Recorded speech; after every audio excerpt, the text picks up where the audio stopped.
ሰላም ጤና ይስጥልኝ። የዕለቱ መረጃዎች እነሆ። በቅድሚያ አበይት ነጥቦችን እናሰማችኋለን።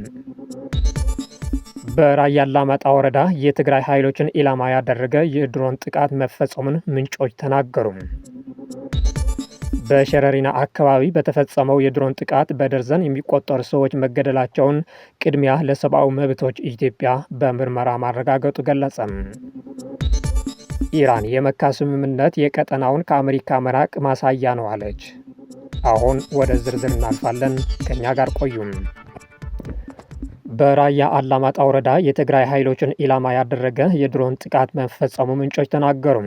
በትግራይ ክልል ራያ አላማጣ ወረዳ መረዋ የተባለው ቀበሌ ላይ በተፈጸመው የድሮን ጥቃት የሰዎች ሕይወት ማለፉን የአካባቢ ባለስልጣናትና የትግራይ ኃይሎች ምንጮች ተናግረዋል። ትምህርት ቤት ላይ የተፈጸመ በተባለው ጥቃት 3 የትግራይ ኃይሎች አባላት ሲገደሉ 7ቱ መጎዳታቸውን ምንጮች ለቢቢሲ ትግርኛ ገልጿል።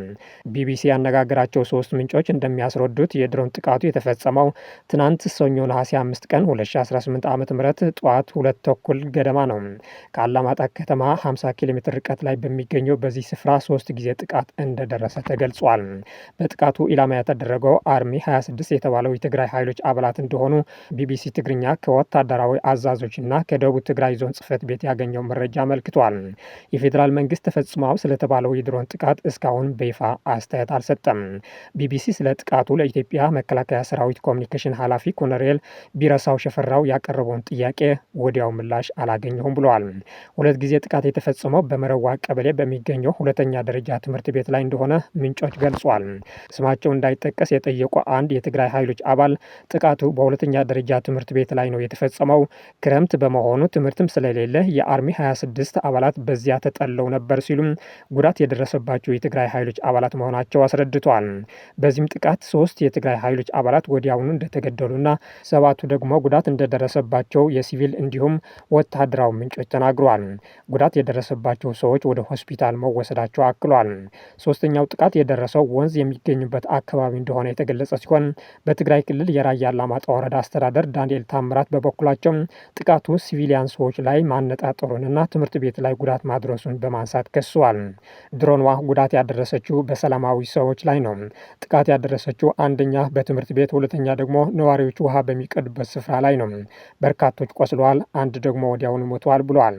ጉዳት የደረሰባቸው ሰዎች ብዛት 4 መሆኑም ተናግሯል ሲል ቢቢሲ ዘግበዋል። በሸረሪና አካባቢ በተፈጸመው የድሮን ጥቃት በደርዘን የሚቆጠሩ ሰዎች መገደላቸው ቅድሚያ ለሰብአዊ መብቶች ኢትዮጵያ በምርመራ ማረጋገጡ ገለጸ። በኢትዮጵያ በፌዴራል መንግስትና በትግራይ ኃይሎች መካከል ያለው ወታደራዊና ፖለቲካዊ ውጥረት በአደገኛ ሁኔታ እየተባባሰ በመጣበት በአሁኑ ወቅት በሸረሪና አካባቢ በተፈጸመው የድሮን ጥቃት በደርዘን የሚቆጠሩ ሰዎች መገደላቸውን ቅድሚያ ለሰብአዊ መብቶች ኢትዮጵያ ይፋ ባደረገው አዲስ የምርመራ ሪፖርት ገለጸ።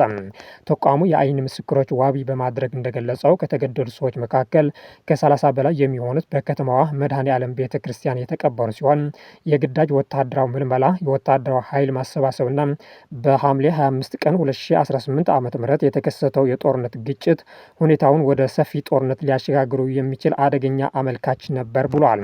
በተጨማሪም ህወሓት የ2012 አይነት ምክር ቤትና የክልል አስፈጻሚ አካል ማዋቀሩ እንዲሁም በሁለቱም ወገኖች ስር ባሉ መገናኛ ብዙሃን የሚሰራጩት የግጭት ትርክቶች ሁኔታዎችን ከ2013 የትግራይ ጦርነት ዋዜማ ጋር የሚያመሳስለው መሆኑ ጠቅሷል። በሪፖርት መሰረት ወደ ትግራይ የሚገቡ አስፈላጊ ቁሳቁሶች ላይ የተጣለው ገደብ የሰብአዊ ሁኔታውን ያባባሰው ሲሆን በክልሉ የወጣው አዋጅ ቁጥር 366/2018 ተከትሎ በመቀሌ የግዳጅ ወታደራዊ ምልመላን በመቃወማቸው ከ10 በላይ እናቶች፣ የልዩ ሕክምና ባለሙያዎች፣ ዶክተር አለም ሀጎስ፣ ጋዜጠኛ ጥዑም አለሙ፣ የማህበራዊ ሚዲያ ተንታኝ ማዕረግ አማራና የትግራይ ነጻነት ፓርቲ አመራሮች በቁጥጥር ስር መዋላቸው ገልጿል። በሌላ በኩል በአዲስ አበባ የቀድሞ የሰላም ሚኒስትር ዴኤታ ታዬ ደንደዓ ጠበቃ አበራ ንጉስ፣ የኢሃፓ የህዝብ ግንኙነት ኃላፊ ይስሐቅ ወልዳይና የፓርቲው አባል አበበ አካሉም በፌዴራል ፖሊስ ተይዘው መታሰራቸው አረጋግጧል። ቅድሚያ ለሰብአዊ መብቶች ሁኔታዎችን ከቁጥጥር ውጭ ሳይወጣ የፌዴራል መንግስትና የትግራይ ባለስልጣናት በሰላማዊ መንገድ እንዲወያዩ ያሰሯቸውን ጋዜጠኞች፣ ምሁራንና ዜጎች በአስቸኳይ እንዲፈቱ ጥሪ አቅርበዋል።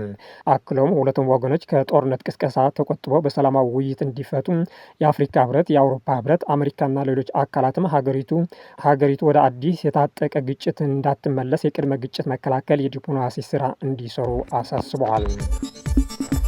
ኢራን የመካ ስምምነት የቀጠናውን ከአሜሪካ መራቅ የሚያሳይ ነው አለች። ስምምነቱ የሚያሳስብ ነገር አይደለም ስትልም ገለጸች። ኢራን በሳውዲ አረቢያ በፓኪስታንና በቱርክ መካከል የተፈረመው የሶስትዮሽ የመከላከያ ስምምነት ሀገራት ስለ አሜሪካ ያላቸውን አመለካከት መለወጡና በራሳቸው የደህንነት መዋቅር ላይ መተማመናቸው የሚያሳይ ነው ስትል ገለጸች። ቴህራን አክላም ስምምነቱ እንደ ስጋት ለመመልከት ምንም አይነት ምክንያት እንደሌላት አስታውቃለች። ቱርክ ቱዴይ እንደዘገበው የኢራን ውጭ ጉዳይ ሚኒስትር ቃል አቀባይ እስማኤል ባቃይም ይህንን አስተያየት በሰጡት ሰኞ ነሐሴ 4 ቀን 2018 ዓ.ም በሰጡት ሳምንታዊ ጋዜጣዊ መግለጫ ነው። ቃል አቀባይ አሜሪካን በማመላከት ደህንነት ከሐሰተኛ ደላሎች የሚገዛ ሸቀጥ አለመሆኑን የቀጠናው ሀገራት ተገንዝበዋል ብሏል። ኢስማኤል አክሎም ኢራን ከሳዑዲ አረቢያ ከፓኪስታንና ከቱርክ ጋር ያላትን ጥልቅ ሃይማኖታዊ፣ ታሪካዊና የስልጣኔ ቁርኝት በመጥቀስ ስምምነቱ በቴህራን ላይ ያነጣጠረ ነው ብሎ ለማሰብ ምንም ምክንያት የለም ብሏል። የአሜሪካው ፕሬዝደንት ዶናልድ ትራምፕ ኢራን ለገደለቻቸውና ክፉኛ ላቆሰሎቻቸው ሰዎች በሙሉ ካሳ መክፈል አለባት ሲሉ ቴህራንን ለአሜሪካ ያቀረበችውን የጦርነት ጉዳት ማካካሻ ጥያቄ ውድቅ በማድረግ ምላሽ ሰጡ። ትራምፕ በይፋዊ የማህበራዊ ሚዲያ ገጻቸው ባሰፈሩት ጽሑፍ ቴህራን ባለፉት ዓመታት በመንገድ ዳር ቦምቦች በየመን፣ በሊባኖስ፣ በሶሪያና በጋዛ በነበሩ ግጭቶች ለደረሱት የሰዎች ሞትና ጉዳቶች እንዲሁም በሀገር ውስጥ ለገደለቻቸው ተቃዋሚዎች ቤተሰቦች ካሳ መክፈል እንዳለባት ተናግረዋል። ፕሬዝደንቱ አክሎም ኢራን ይህንን ኃላፊነት እንድትወስድ ወደፊት በሚደረጉ የዲፕሎማሲ ድርድሮች ላይ አጀንዳ ሆኖ እንዲካተት ለተወካዮቻቸው መመሪያ መስጠታቸው ገልጿል። ይህ የአሜሪካ አዲስ ምላሽ የመጣው ቴህራን ለአሜሪካ ያቀረበቻቸው ቅድመ ሁኔታዎች ምላሽ እስካላገኙ ድረስ ወሳኙ የባህር መተላለፊያ መስመር ሆርሙዝ እንደማይከፈት ባለፈው ሳምንት መጨረሻ ላይ ካስታወቀች በኋላ ነው። ኢራን በበኩሏ አሜሪካና እስራኤል በከፈቱት ጥቃት ለደረሰው ጉዳት ካሳ እንዲከፈል የተጣሉ ማዕቀቦች እንዲነሱና ወታደራዊ ዛቻዎች እንዲቆሙ የሚሉ ጥያቄዎችን አቅርባ ነበር። ሁለቱም ሀገራት ባቀረቦቻቸው የከረሩ ቅድመ ሁኔታዎች ሳቢያ በዓለም አቀፍ የንግድ መስመርና በነዳጅ አቅርቦት ላይ ከፍተኛ ድርሻ ያለው የሆርሙዝ ባህረ ሰላጤ መዘጋት በመካከለኛው ምስራቅ ያለውን ውጥረት ይበልጥ እያያለ እንዲመጣ አድርጎታል። ዜናዎቻችን አበቃን። መልካም ጊዜም